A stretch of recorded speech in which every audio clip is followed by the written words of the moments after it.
And the fight over press freedom in Washington just reached a whole new level. The New York Times is officially suing the Department of Defense, challenging the Pentagon's new rules that limit access for traditional journalists. This lawsuit targets the Defense Department, Secretary Kate Hegseth, and the Pentagon's chief spokesperson, Sean Parnell, marking a major showdown between one of America's biggest news organizations and the nation's military leadership. The Times argues that the Pentagon's policy, introduced back in October, violates the Constitution. According to a Times spokesperson, the new rules are not about safety or national security. Instead, they say it's an effort to control reporting that the government does not like.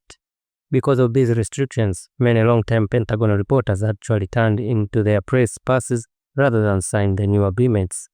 Attorneys for the Times are asking a federal court in Washington, D.C. to declare the policy unconstitutional and to block the Pentagon from enforcing it.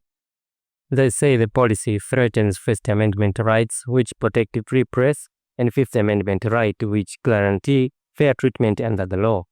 Pentagon leaders are expected to push back using the same national security arguments they used when the rules were first announced.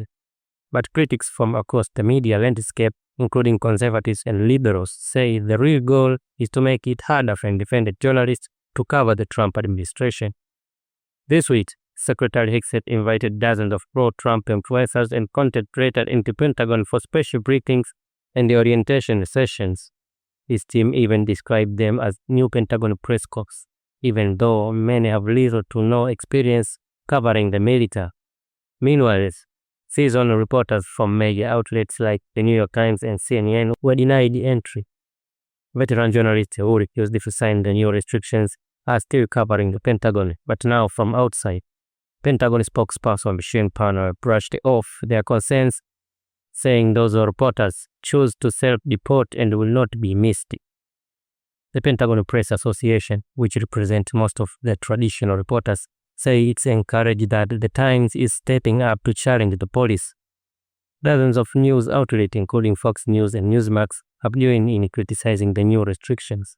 The Reporters Committee for Freedom of the Press also came forward today, saying the Pentagon's policy gives officials unchecked power over who gets press credentials, something they argue the Constitution is simply forbid. This lawsuit could shape how the Pentagon handles the press for years to come. What is your thought?